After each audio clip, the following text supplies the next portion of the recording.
Apa kabar semuanya? Sehat? Alhamdulillah.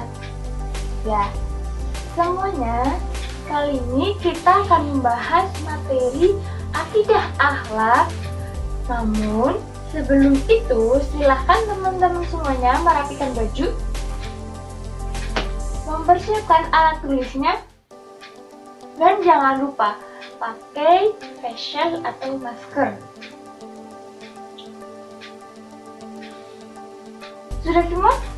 Baik, silakan ketua kelas untuk memimpin doa. Ya, Ibu sudah berdoa. Ya, sudah semua? Baik, sekarang semuanya buka buku akidah akhlaknya yang ini ya. Kita buka halaman 4.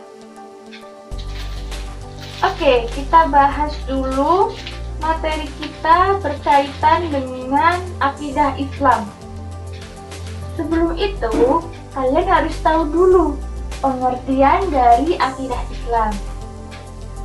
Akidah berasal dari bahasa Arab yang berarti tali pengikat sesuatu yang lain sehingga bersatu menjadi satu kesatuan yang tidak dapat dipisahkan satu sama lainnya.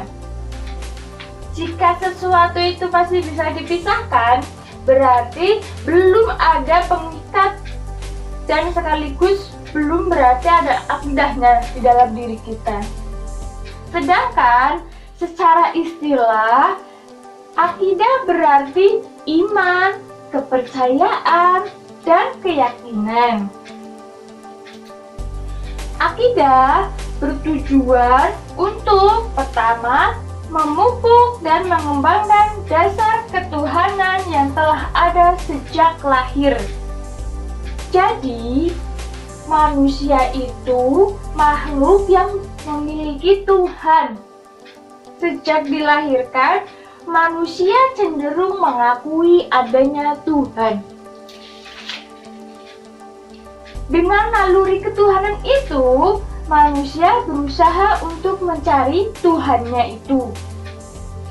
Kemampuan akal dan ilmu yang berbeda memungkinkan manusia akan keliru mengenal Tuhannya sendiri. Jadi, dengan akidah Islam itu, maka naluri atau kecenderungan manusia itu akan muncul keyakinan adanya Tuhan yang Maha Esa dan Maha Kuasa itu, yaitu Allah Subhanahu wa Ta'ala. Yang kedua, menghindarkan diri dari pengaruh kehidupan yang sesat atau jauh dari petunjuk hidup yang benar.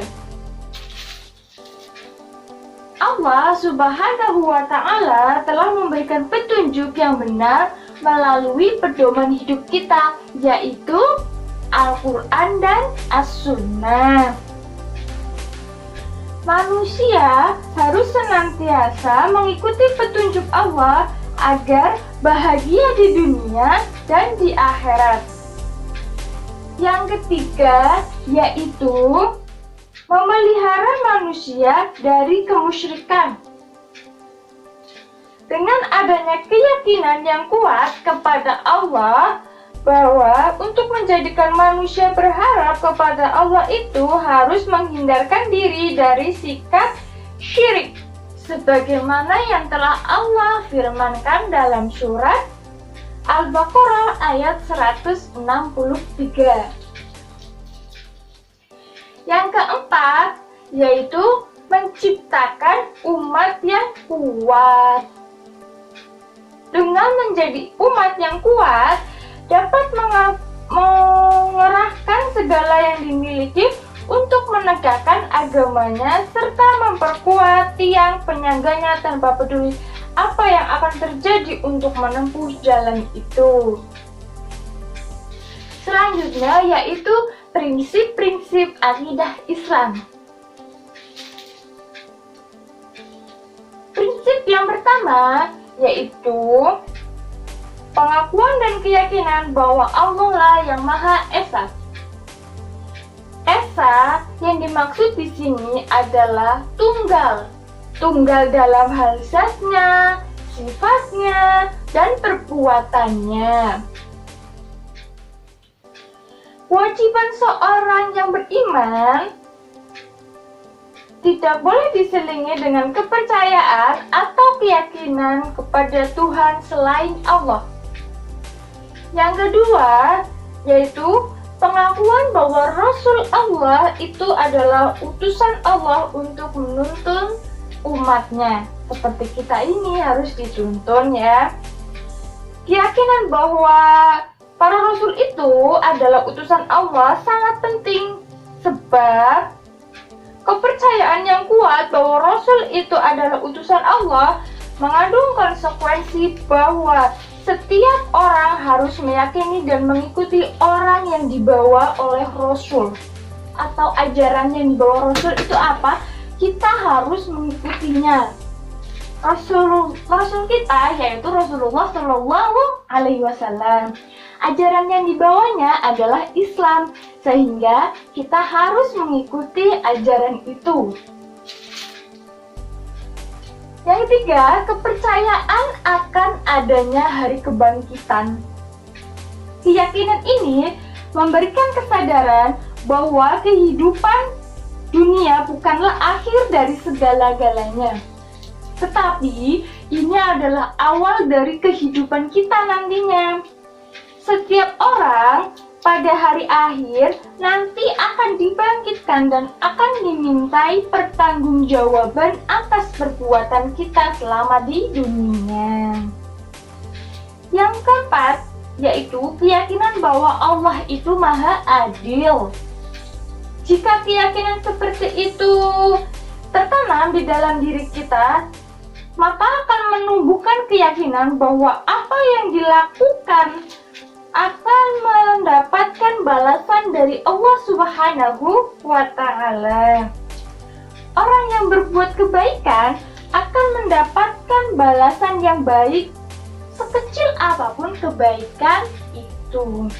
Sebaliknya, jika perbuatan buruk pasti juga akan dibalas dengan hal yang setimpal. Tuh, coba ruang lingkup akidah Islam. Masih ingat? Iya, yaitu yang pertama uluhiyah. Uluhiyah itu intinya segala hal yang berhubungan dengan wujud Allah, nama-nama Allah, sifat-sifat dan perbuatannya. Nubuwah berarti yang berhubungan tentang kenabian atau tentang kitab-kitab Allah, mukjizatnya dan kerohaniannya. Yang ketiga yaitu ruhaniyah. Ruh berarti yang dibahas tentang sesuatu yang tidak dapat kita lihat. Seperti roh kita kan tidak bisa dilihat. Terus malaikat tidak bisa dilihat, jin, iblis, setan dan lain-lain juga tidak bisa dilihat, tetapi harus diyakini. Yang keempat, sam'iyah. Sam'i berarti mendengar.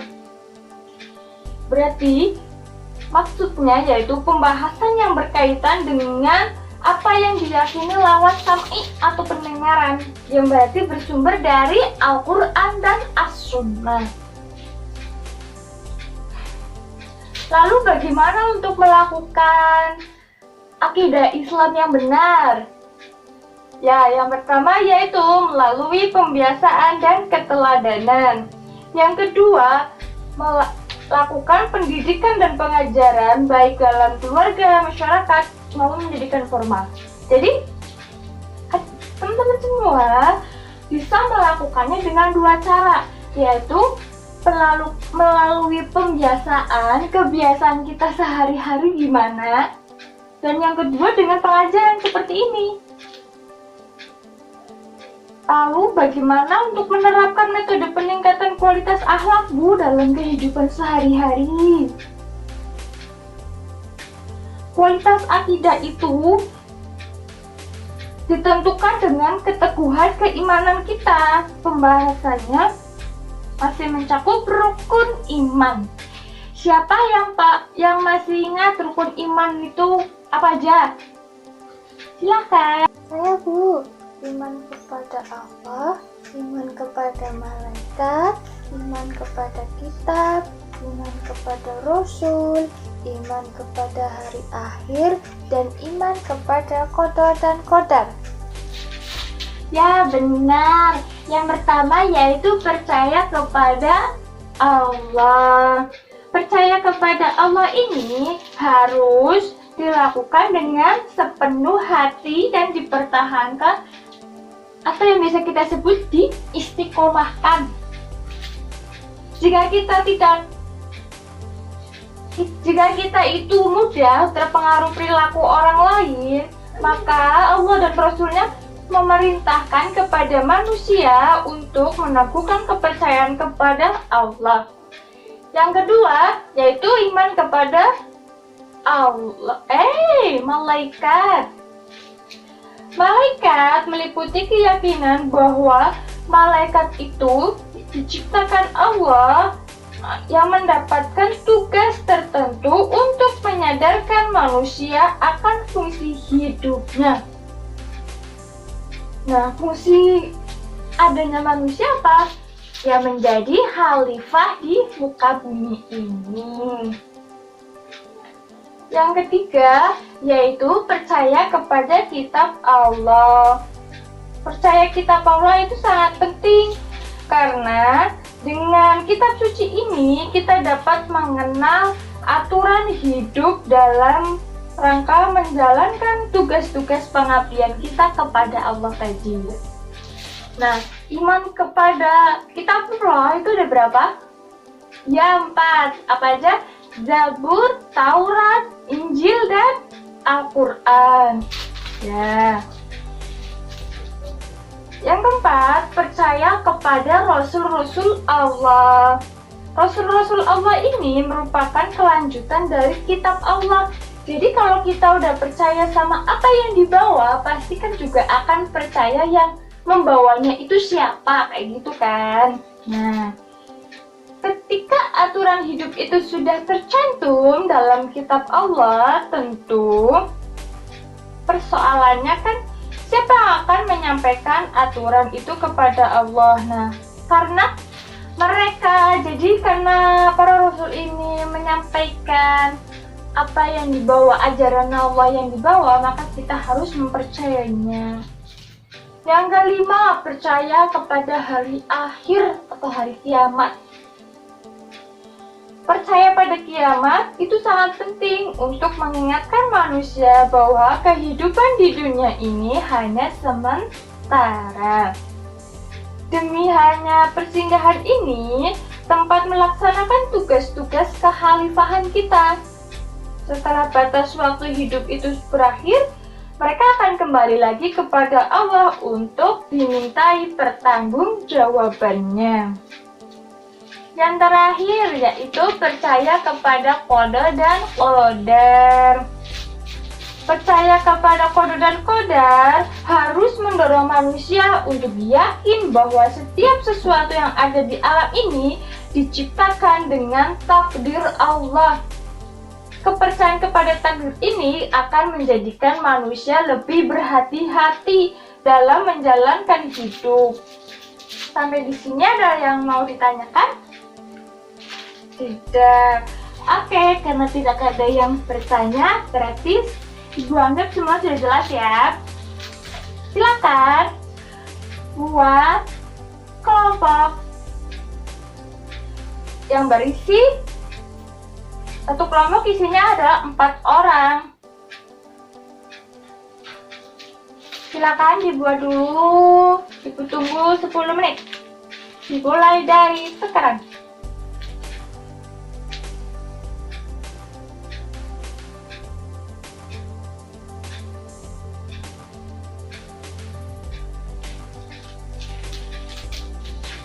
Sudah?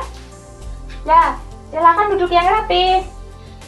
Selanjutnya, kalian boleh berdiskusi dengan teman sekelompok kalian untuk membahas kenapa sih manusia harus berakidah, lalu sejauh mana urgensi manusia itu dalam berakidah. Nah, Ibu tunggu jawabannya. Besok harus dikumpulkan. Besok pagi ya. Harus ada di meja Ibu. Oke. Silakan. Untuk berdiskusi dulu. Ibu tinggal dulu ya. Assalamualaikum warahmatullahi wabarakatuh.